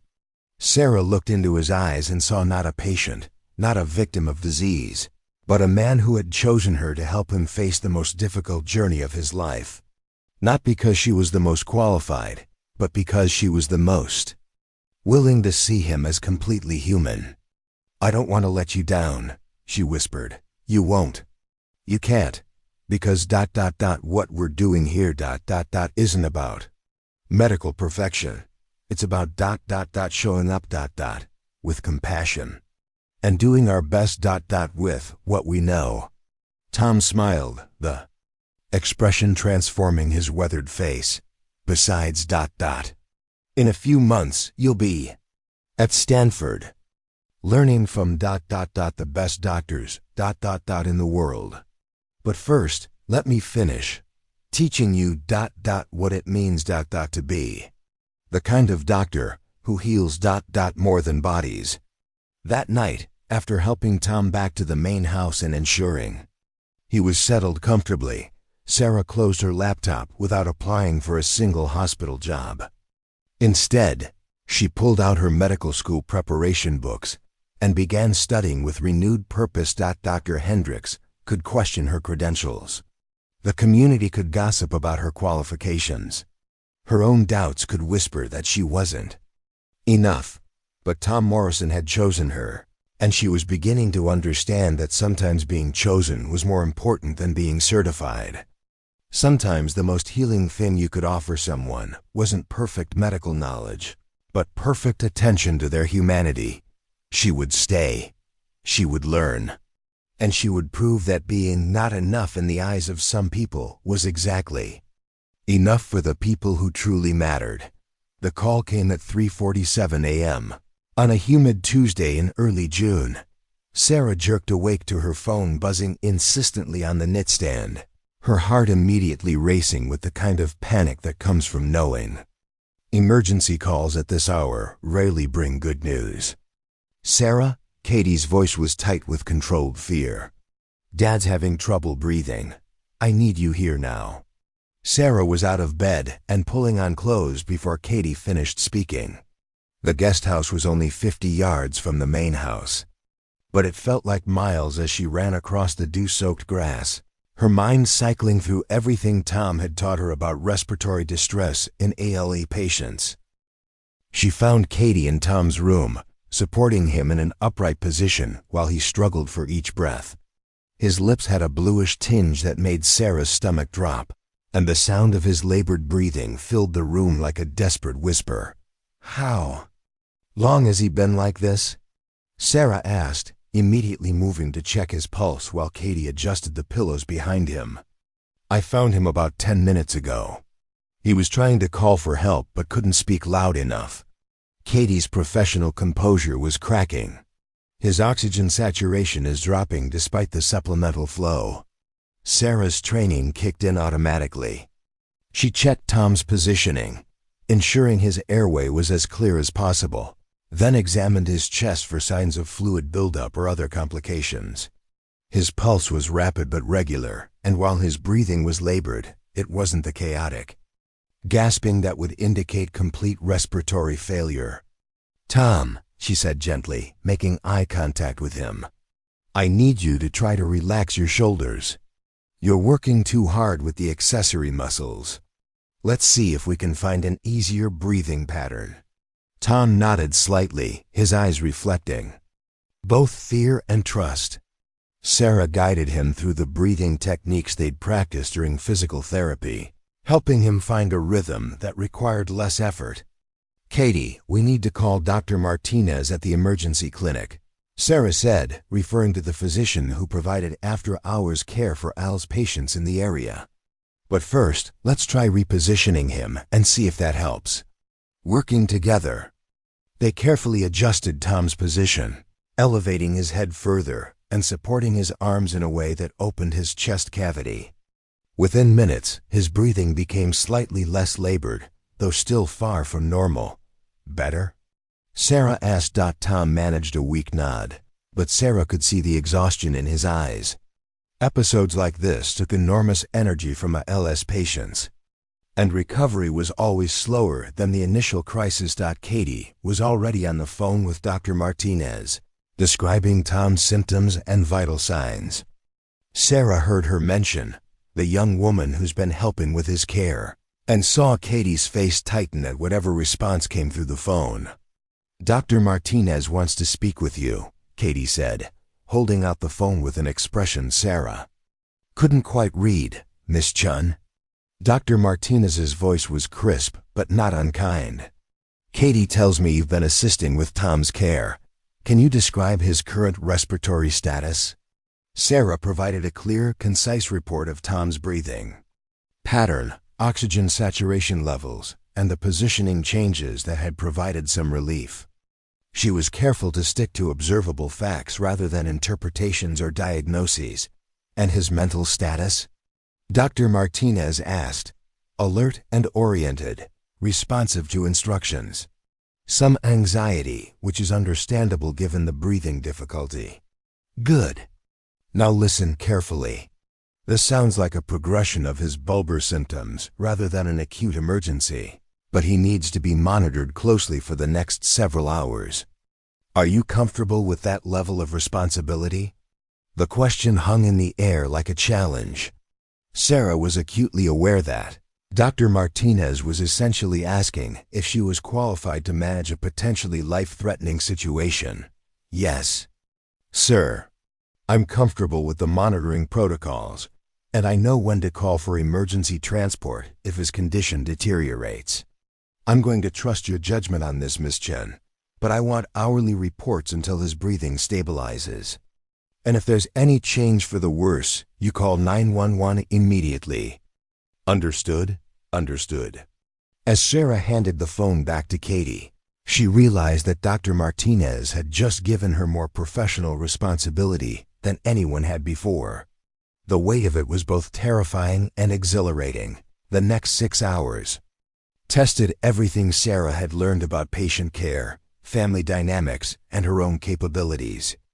She and Katie took turns monitoring Tom's breathing, adjusting his position when needed, and providing the kind of reassuring presence that helped him stay calm despite his fear. Around 7 a.m., Jake returned from an emergency call to help a neighboring rancher with a difficult foaling. He took one look at his father's pale, exhausted face and the medical equipment that had been moved into the bedroom, and his jaw set with barely controlled emotion. How bad? He asked Sarah quietly while Katie dozed in the bedside chair. He's stable now, but it was touch and go for a while. His breathing is improving, but this was a significant episode. Sarah hesitated, then decided Jake deserved complete honesty. This is probably the beginning of the more advanced stage of the disease. Jake nodded grimly. He'd been through enough veterinary emergencies to understand that some crises marked irreversible turning points. Did you handle it right? He asked. I mean, should we have taken him to the hospital? Dr. Martinez agreed with our assessment that home management was appropriate. But Jake... Sarah took a deep breath. There will probably be more episodes like this. And eventually, there will be one we can't manage here. The conversation was interrupted by the sound of a car in the driveway. Through the window, Sarah saw Dr. Hendrick's silver sedan pulling up to the house, followed by a white van with Texas Department of Health Services printed on the side. Katie woke up immediately, her nurse's instincts alert to the change in atmosphere. What's happening? Dr. Hendricks is here, Jake said, his voice tight. And she brought company. 20 minutes later, Sarah found herself standing in the Morrison family's living room, facing the most humiliating professional confrontation of her life. Dr. Hendricks had brought a state health inspector and a representative from the county medical board, all of whom seemed convinced that Tom Morrison was receiving substandard care from an unqualified individual. Miss Chun, the health inspector, a thin man named Rodriguez, consulted his clipboard with bureaucratic precision. We've received reports that you've been providing medical care to Mr. Morrison without proper certification or supervision. That's not accurate, Sarah replied, fighting to keep her voice steady. I've been assisting with his care under the supervision of his registered nurse daughter and his physician. I haven't made any independent medical decisions. But you were the primary responder to his respiratory crisis this morning, Dr. Hendricks interjected. You made the decision not to transport him to a hospital emergency room. That's a medical judgment that requires professional training. Sarah felt heat rising in her cheeks. I consulted with Dr. Martinez before making any decisions. He approved the home management plan. Dr. Martinez is a family practice physician, not a neurologist, Dr. Hendricks said coldly. He's not qualified to make complex decisions about Al-El's care. With respect, Dr. Hendricks, Katie interjected, Dr. Martinez has been providing excellent care for ALS patients in this area for over 15 years. His judgment has always been sound. The medical board representative, a stern-faced woman in her 60s, looked up from her notes. Miss Chun, do you understand that practicing medicine without a license is a serious offense? That you could face criminal charges if Mr. Morrison suffers harm due to your incompetence? The word incompetence hit Sarah like a physical blow. All her old insecurities came rushing back, every failed test, every moment of doubt, every voice that had told her she wasn't smart enough or qualified enough for medicine. I'm not practicing medicine, she said, but her voice sounded weak even to her own ears. I'm providing supportive care under proper supervision. Supportive care that includes respiratory management and medication administration, Dr. Hendricks said. Care that should be provided by licensed professionals in an appropriate medical facility. Tom, who had been listening from his wheelchair by the window, suddenly spoke up. His voice was weak from the morning's ordeal, but his words were clear. Dr. Hendricks, with respect, this is still my decision, to make. Tom, you're not thinking clearly, Dr. Hendricks said, her tone taking on the condescending quality that Sarah had learned to recognize. Your judgment is compromised by your illness and your attachment to staying home. You need professional care. My mind is perfectly clear, Tom replied, his voice gaining strength. And I choose to stay here, with people who see me as more than a collection of symptoms. The health inspector stepped forward. Mr. Morrison, we're concerned about your safety. Miss Chun is not qualified to handle medical emergencies. What happened this morning could have ended very differently. But it didn't, Jake said firmly. Sarah handled the situation exactly right. Dad's alive and stable because she knew what to do. She got lucky, Dr. Hendricks snapped. Next time she might not be. The room fell silent except for the humming of Tom's oxygen concentrator. Sarah could feel everyone looking at her, waiting for her to defend herself, to argue for her competence, to prove that she deserved to be there. Instead, she found herself thinking about Tom's story of delivering his first calf, terrified but determined, unqualified but capable, working with inadequate tools because the situation demanded action rather than credentials. You're right, she said quietly, looking directly at Dr. Hendricks. I'm not qualified. I'm a pre-med student who 6 months ago was sitting in a diner at 3 a.m., convinced I was too stupid for medical school. Dr. Hendricks looked satisfied, as if Sarah had just confirmed everything she'd suspected. But Sarah continued, her voice growing stronger. I'm also the person who's been here every night when Tom had trouble sleeping because of muscle cramps. I'm the one who figured out that his medication worked better when taken with a specific type of food. I'm the one who's learned to read his facial expressions well enough to know when he's in pain, even when he's trying to hide it. Sarah turned to face the health inspector and medical board representative. I'm not trying to replace professional medical care. I'm trying to provide something that professional medical care can't offer. The attention and presence of someone who has time to really see him, really listen to him, really understand what he needs beyond just managing his symptoms. That's not medical care, Dr. Hendricks said dismissively. That's companionship. You're wrong, Tom said, his voice cutting through the room with surprising force. That is medical care. The most important kind of medical care. He struggled to sit up straighter in his wheelchair, and Sarah instinctively moved to help him, adjusting his position without being asked. The gesture was automatic, born of weeks of learning exactly what he needed. Dr. Hendricks. You see, Al's when ... you look at me. Sarah sees ... Tom Morrison. Who happens to ... have Al's. That difference. That's the difference between managing ... a disease and healing ... a person. The room was quiet again, but the quality of the silence had changed. Even the bureaucrats seemed to recognize they had witnessed something significant. Furthermore, Tom continued, Sarah saved ... my life. This morning, not with advanced medical ... procedures, but with ... careful observation, calm judgment ... and the kind of presence that ... let me trust ... I was safe. Sarah felt tears threatening, but she forced herself to stand straighter, to meet Dr. Hendricks' gaze directly. I may not be qualified by your standards, she said, but I'm exactly qualified enough for Tom Morrison. And in a few months, when I start medical school, I'll carry everything he's taught me about what it really means to heal people. Dr. Hendricks stared at her for a long moment, then gathered her papers with sharp, angry movements. This is highly irregular, against my strong medical advice. I'll be documenting everything for your medical school admissions office. Miss Chun, we'll see how Stanford Medical School feels about students who play fast and loose with medical ethics. The threat hung in the air like a blade, sharp and potentially devastating.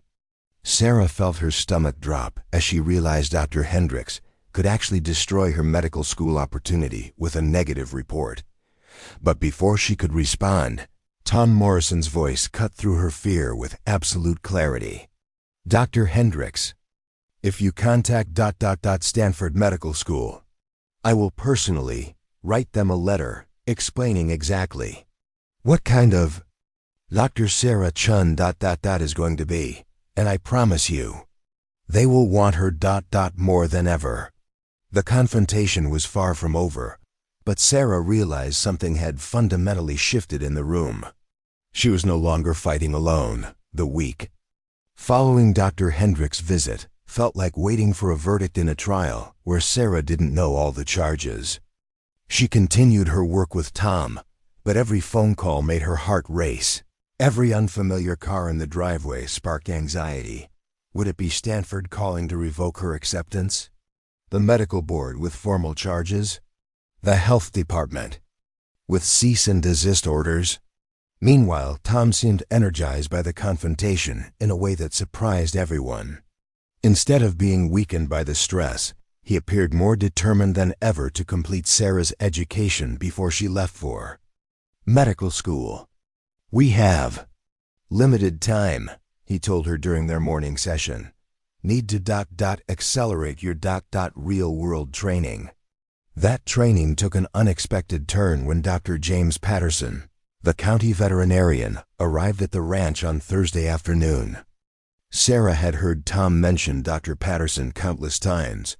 He was the professional who had worked alongside Tom for decades, treating everything from prize bulls to Emma's pet rabbits. Doctor Patterson was a man in his 60s with kind eyes behind wire-rimmed glasses and the unhurried manner of someone who had spent his career making life-and-death decisions about beloved animals. What surprised Sarah was that he hadn't come for a routine ranch call. Tom called me, he explained as they sat on the porch. Said there was a young woman here who needed to understand what real medicine looked like when it wasn't happening in a sterile environment with unlimited resources. Sarah felt her cheeks warm. Mr. Morrison, you didn't need to. Yes, I did, Tom interrupted, his speech more labored in the afternoon heat. Dr. Hendricks thinks medicine ... is about credentials and ... protocols. Time you learned about medicine ... saves lives, because someone cared enough ... to try. Dr. Patterson smiled. Tom's been telling me about your situation, Sarah, how you're learning to see patients as whole beings, not just collections of symptoms. That's become rare in modern medicine. Over the next several hours, Dr. Patterson took Sarah through scenarios that challenged everything she thought she knew about medical practice. They started with a horse that had been brought in with severe colic, a potentially fatal condition that required immediate assessment and treatment. "What do you see?" Dr. Patterson asked as Sarah examined the distressed animal. "Obvious abdominal pain. The horse is trying to lie down repeatedly, looking at his flanks, sweating despite the cool temperature." Sarah ran her hands along the horse's abdomen. No gut sounds on this side, which suggests possible intestinal blockage. "Good. Now, if this were a human patient in an emergency room, what would be your next step?" "Blood work, imaging studies, probably a CT scan to confirm the blockage." "And if the tests confirmed your suspicion?" "Surgery to remove the obstruction," Dr. Patterson nodded.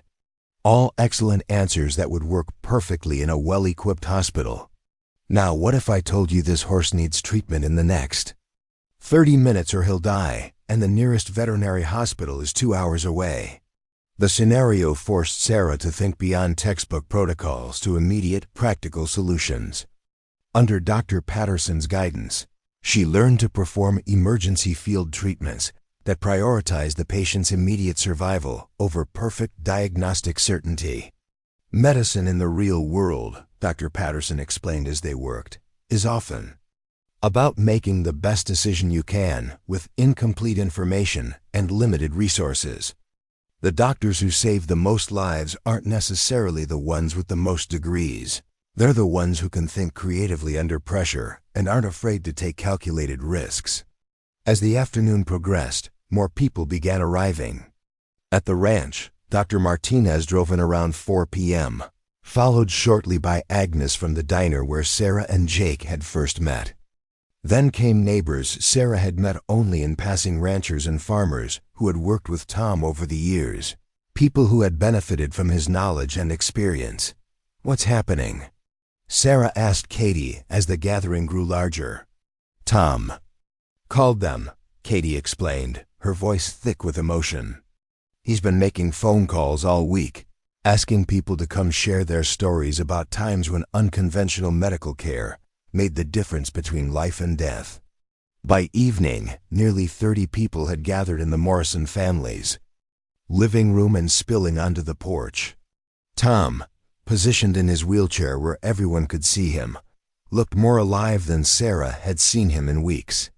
"Friends," he began, his voice carrying better in the evening air, "we're here because someone needs to understand what healing ... really means." One by one, people began sharing stories. Dr. Martinez talked about a night when he had delivered a baby in a farmhouse during a blizzard, with only a rancher's wife as his assistant, using kitchen supplies sterilized over a gas stove. The baby and mother had both survived because someone who wasn't qualified had the courage to help when help was needed. Agnes told about the night she had performed CPR on a customer who collapsed in her diner, keeping him alive until paramedics arrived, even though she'd only learned the technique from a Red Cross class years earlier. A rancher named Pete Williams shared how Tom had once diagnosed a rare condition in his prize stallion that 3 certified veterinarians had missed, saving the animal's life and Pete's livelihood. Each story built on the last, creating a portrait of medicine that extended far beyond hospital walls and professional credentials. Sarah began to understand that she was witnessing something remarkable, a community's testimony to the value of compassion, knowledge, and courage over formal certification. The most powerful story came from Maria Santos, a woman in her 40s who worked as a translator for migrant farm workers. 5 years ago, Maria said, my nephew was working at a ranch when he was thrown from a horse. Severe head injury, bleeding internally. The nearest hospital was an hour away, and we didn't know if he'd survive the transport. Sarah listened intently as Maria described how Tom Morrison had arrived at the scene and performed emergency first aid that stabilized the young man long enough to get him to proper medical care. Tom isn't a doctor, Maria continued, but he saved Miguel's life that day. Not because he had the right degrees, but because he knew what needed to be done and wasn't afraid to do it. Tom's eyes were bright with unshed tears as Maria finished. Her story: Miguel graduated from college last month. Engineering degree. None of that would have happened if we'd waited for someone properly qualified. As the evening wore on, Sarah realized that what she was witnessing wasn't just a collection of anecdotes. It was a fundamental challenge to the medical establishment's definition of competence and authority. Dr. Patterson stood up as the formal storytelling was winding down. "I've been a licensed veterinarian for 35 years, he said, and I can tell you that some of the best medical care I've ever seen has come from people who never went to veterinary school. Ranchers who could diagnose conditions I missed. Farmers' wives who could stabilize emergency situations better than trained technicians." He looked directly at Sarah. "The question isn't whether you have enough formal training. The question is whether you have enough wisdom, compassion, and courage to help when help is needed." As if summoned by the power of the evening's testimonies, headlights appeared in the driveway. Sarah's heart sank as she recognized Dr. Hendrick's sedan, followed by two other official-looking vehicles. The gathering fell silent as Dr. Hendricks approached the porch, flanked by the same health inspector and medical board representative from the week before. But this time, they were accompanied by someone Sarah didn't recognize, a distinguished-looking woman in an expensive suit. "Mr. Morrison," Dr. Hendricks said, her voice tight with controlled anger, "I see you've organized quite a gathering. I hope you haven't been encouraging people to share irresponsible medical advice." Tom's response was calm, but firm. "Dr. Hendricks, we've been sharing stories about real healing, the kind that happens when people care more about helping than about protecting themselves legally." The unknown woman stepped forward. "Mr. Morrison, I'm Janet Walsh from the Texas Medical Board. I understand there have been concerns about unlicensed medical practice occurring on your property." The crowd stirred uneasily, but Tom raised his hand for quiet. "Ms. Walsh, before you make any formal accusations, I'd like you to meet someone." He gestured toward Dr. Patterson, who stood up slowly. Dr. Patterson has been county veterinarian for 35 years, licensed respected. Impeccable reputation. Dr. Patterson nodded to Ms. Walsh. "Ma'am, I've been observing Miss Chun's work with both human and animal patients. I can state categorically that she has never practiced medicine independently or beyond the scope of her training. But more importantly," Dr. Patterson continued, "I can tell you that she has the instincts, judgment, and compassion that make truly great healers. The kind of qualities that can't be taught in medical school but must be cultivated through real experience with real patients." Dr. Martinez stood up next. "I've been supervising Miss Chun's patient care activities. Every decision she's made has been appropriate, every assessment accurate, every intervention beneficial.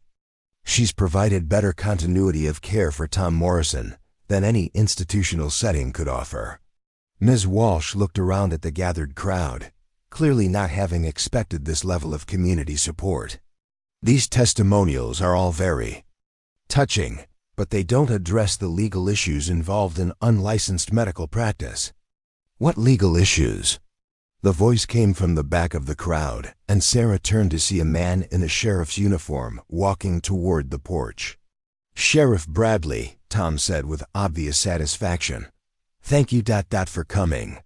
Sheriff Bradley was a tall, lean man with graying hair and the confident bearing of someone accustomed to maintaining order in difficult situations. "Tom called me about some concerns regarding Miss Chun's work here. I've been reviewing the situation with the county attorney." He pulled out a notebook and consulted it briefly. "Near as we can tell, Miss Chun has been providing supportive care under proper medical supervision, responding to emergency situations appropriately, and learning valuable skills that will make her a better physician. Nothing illegal about any of that. Dr. Hendricks' face flushed with anger. "Sheriff, this woman is practicing medicine without a license." "No, ma'am, she's not." Sheriff Bradley's tone was respectful but firm. "She's providing the kind of care that family members provide every day for their loved ones. The fact that she's not actually family doesn't change the legal status of her activities." Ms. Walsh looked frustrated.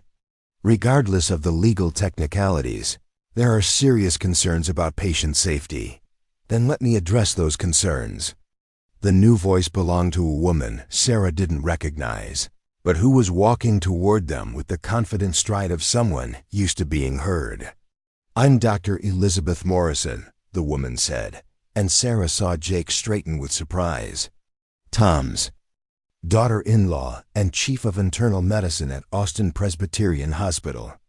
Sarah had heard Tom mention his son David, who lived in California, but she hadn't known that David's wife was a physician.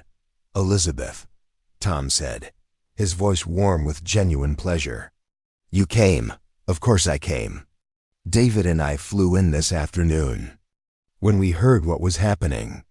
Dr. Elizabeth Morrison looked around the gathering with professional assessment.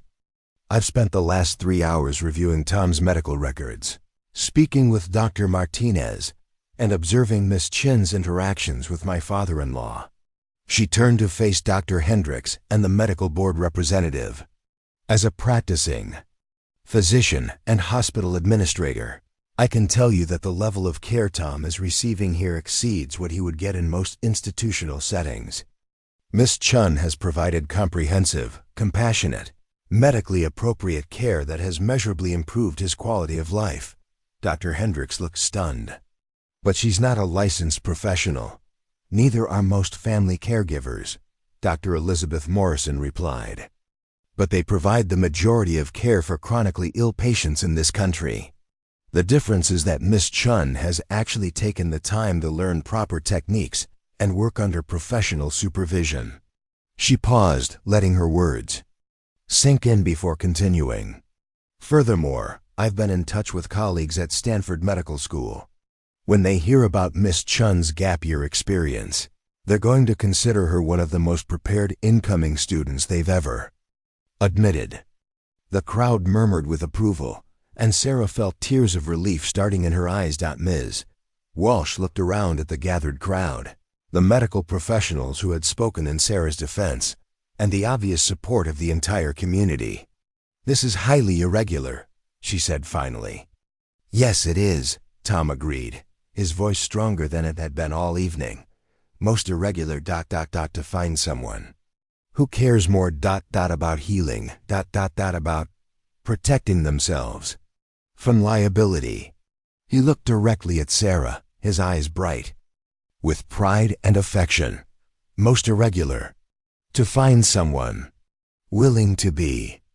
Not enough single quotes ... in the eyes ... of bureaucrats ... in order to be ...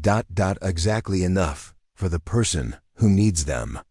As the official visitors retreated to their cars, clearly realizing they had lost whatever battle they had come to fight, the community gathering transformed into something like a celebration. People who had come to testify on Sarah's behalf stayed to congratulate her, to share more stories, to welcome her officially into a network of healers that extended far beyond any medical school or licensing board. Standing on the porch beside Tom's wheelchair, watching her adopted community celebrate not just her vindication, but the triumph of compassion over bureaucracy, Sarah finally understood what Tom had been teaching her all along. Being enough wasn't about meeting someone else's standards or achieving someone else's definition of competence. It was about showing up fully for the people who needed you, with whatever skills and knowledge and courage you possessed, and trusting that love and attention could accomplish more than perfect technique ever could. She was ready for medical school now, not because she had overcome her feelings of inadequacy, but because she had learned that inadequacy was just another word for humility, and humility was the foundation of all real healing. The morning of Sarah's departure for Stanford dawned clear and golden, the kind of Texas summer day that made the rolling hills look like they were painted in honey and light. She had been dreading this moment for weeks, not because she wasn't ready for medical school. She now knew she was more prepared than most of her future classmates, but because leaving the Broken Arrow Ranch felt like leaving home in a way she'd never experienced before. Tom had been having more difficult days lately, his speech requiring greater effort, his mobility more limited. But this morning, he had insisted on being dressed in his best shirt and positioned on the front porch to see her off properly. Medical school starts tomorrow, he said as Sarah finished loading her car with textbooks, clothes, and the extensive notes she'd taken during her months at the ranch. Are you ready? Sarah sat down in the chair beside his wheelchair, looking out over the pastures where horses grazed peacefully in the morning sun. I think so. But I'm going to miss this place terribly. You're not leaving this place, Tom said with a slight smile.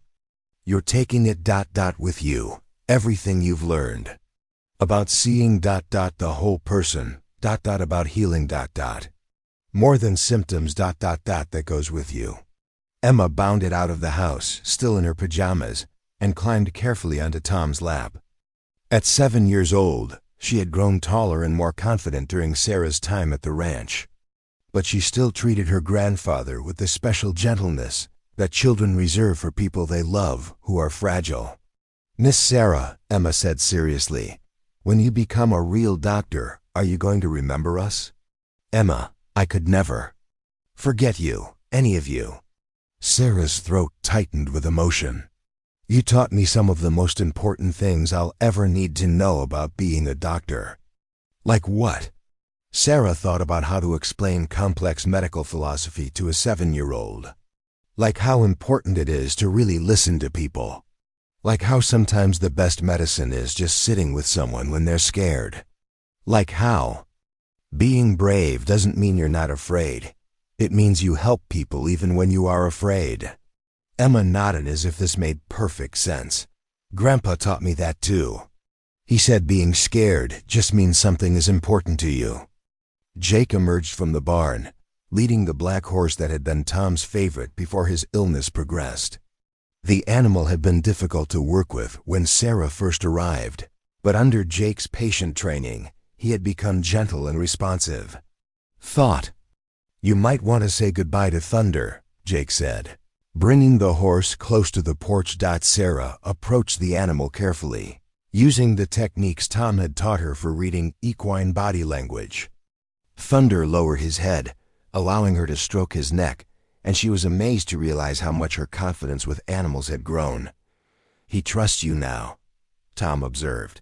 When you first arrived, he wouldn't let anyone but Jake near him. You learned his language. You taught me that different patients need different approaches, Sarah replied. That what looks like stubbornness or aggression is usually just fear or pain. Katie appeared with a thermos of coffee and a bag of sandwiches for Sarah's drive. The guest house is going to feel so empty without you, she said, though her smile was warm. But I'm excited to follow your progress at Stanford. Tom's already planning to write you letters about interesting cases we encounter. Will you really? Sarah asked Tom. Of course. Your education isn't finished. It's just moving to the next phase. Tom's eyes were bright despite his fatigue. BES ideas. I want to hear about the brilliant diagnoses you're going to make using the observation skills you learned watching horses. Dr. Martinez pulled into the driveway, followed by Dr. Patterson. Both men had become regular visitors to the ranch over the past few weeks, partially to check on Tom's condition, but largely to continue Sarah's informal medical education. Couldn't let you leave without a proper send-off, Dr. Martinez said, climbing out of his car with a wrapped package. This is for you. Sarah unwrapped it to find a stethoscope, not the basic student model she'd been planning to buy, but a high-quality instrument engraved with her initials and the words, "Trust your instincts, TM." "Tom ordered it weeks ago," Dr. Patterson explained. "Said every good doctor needs tools they can trust, and every tool should remind them of what really matters." Sarah felt tears starting and tried to blink them away. "Tom, this is too generous." "I can't. You can. And you will," Tom said firmly. "That stethoscope ... will hear thousands of heartbeats ... over your career. Every time you use it ... remember that healing happens in the connection between hearts ... not just in medical procedures." More cars began arriving, neighbors who had become friends, other ranchers who had learned to respect Sarah's growing veterinary knowledge, people from town who had heard about her story and wanted to wish her well. Agnes from the diner appeared with a box of homemade cookies for late-night studying, and Sheriff Bradley brought an official letter from the county attorney confirming that Sarah's work at the ranch had been not only legal but exemplary. But the most surprising arrival was Dr. Hendricks, who pulled up in her silver sedan just as the informal gathering was reaching its peak. Sarah tensed, wondering if the neurologist had come for one final confrontation. Instead, Dr. Hendricks approached the porch with an expression Sarah had never seen from her, something that might have been respect or at least acknowledgement. "Miss Chun," she said formally, "I wanted to speak with you before you left for California." The crowd grew quiet, sensing the significance of the moment. "I owe you an apology," Dr. Hendricks continued, her voice stiff but sincere. "I allowed my concern for professional protocols to blind me to something more important: the quality of care you were providing and the positive impact you were having on Tom's well-being." Sarah was too stunned to respond immediately. "I spoke with Dr. Elizabeth Morrison yesterday," Dr. Hendricks continued. "She helped me understand that my definition of qualified medical care had become too narrow. She also showed me Tom's medical records from the past 6 months, his stability, his maintained quality of life, his positive psychological indicators. The care he's received here has been exceptional by any measure." Tom leaned forward slightly in his wheelchair. "Dr. Hendricks, thank you ... for saying that. Sarah has been ... more than I ever hoped ... for my final months." Dr. Hendricks nodded, then reached into her bag and pulled out a letter. "Miss Chun, this is a recommendation letter for Stanford Medical School. I've detailed your exceptional patient care skills, your maturity under pressure, and your unusual depth of practical experience. I believe it will help ensure that your professors recognize your unique preparation for medical practice." Sarah accepted the letter with shaking hands. "Dr. Hendricks, I thank you. This means more than you know." "No, Miss Chun, thank you. You've reminded me why I became a doctor in the first place, not to follow protocols, but to help people. I hope you'll remember that as you begin your formal medical education." As Dr. Hendricks left, the gathering took on a more celebratory tone. People shared food, swapped stories about Sarah's adventures in veterinary care, and offered advice for medical school survival. Jake pulled Sarah aside as the afternoon began to wind down. "I want you to know something," he said, his voice serious. "That night in the diner when I found you with that acceptance letter, I thought I was helping someone who needed rescuing. Wasn't I?" Jake shook his head. "You weren't the one who needed rescuing. We were. Dad was dying, feeling useless and forgotten. Katie was burning out, trying to handle everything alone. Emma was losing her grandfather without understanding why." He paused, looking out over the ranch. "You saved us, Sarah.